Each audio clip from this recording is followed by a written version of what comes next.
السلام علیکم و رحمت الله و برکاته. هموطن عزیزم، امیدوار هستم که همگیتان جور، صحت، سلامت و سر حال بوده باشین. هموطن عزیزم، قسمی که همیشه میگم لباس عافیت در تن داشته باشین و کنار فامیلیتان خوش و خندان و لبایتان پر از خنده باشه. هموطن عزیزم، سفره‌تان پر برکت باشه.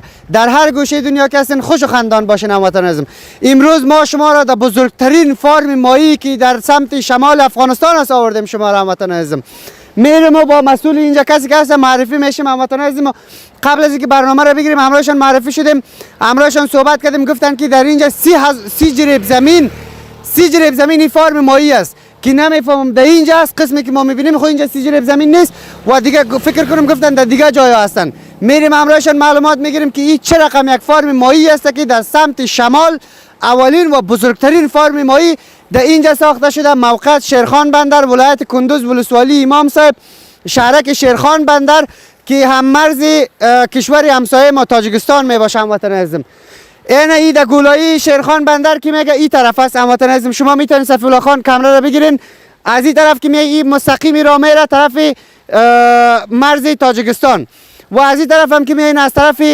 ولایت کندوز که میاین و از امام صاحب هم که بیاین این طرف مستقیما دینم اینجا مسیرتان دینم اینجا می باشه. بزرگترین فارم ماهی در گولایی شیرخان بندر. صفی‌الله خان بیا که اما تا هیجان زده شدم، خودم هم میگن بزرگترین ماهی و بزرگترین فارم ماهی در اینجاست. السلام علیکم.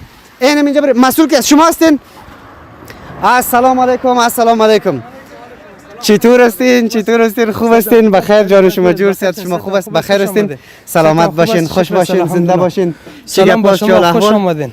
سلامت باشین. گرم دیگه ببیننده عزیز، چه داخل کشور است چه خارج از کشور ببیننده ما است.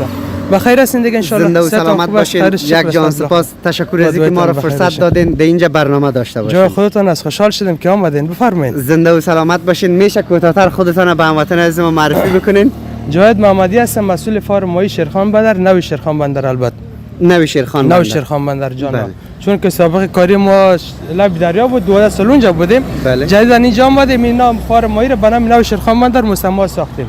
بله. این فارم ماهی به نام نوی شیرخان بندر است یا که این فارم ماهی به نام نوی شیرخان بندر است که البته نام جدید باش گذاشتیم. البته کوشش داریم پس نام وزیر ما یک تغییرات برش بیاریم. چون که ما بسیار سابقه کاری داریم به نام فارم ماهی حشمت الله است. بله. دیگه که ما جدیدن جور کردیم به نام نوی شیرخان بندر، پس این تغییرات میره که به نام فارم ماهی حشمت الله جور شود. به نام فارم ماهی نوی فارم ماهی حشمت الله. فارم ماهی حشمت الله. بله. بسیار خوب آقای جاوید، بازم تشکری میکنیم که ما را فرصت دادین که شما برنامه داشته باشیم. اینا گفتن که 30 جریب زمین است. دقیقاً. همینطور یکی از دوستای ما گفتن شما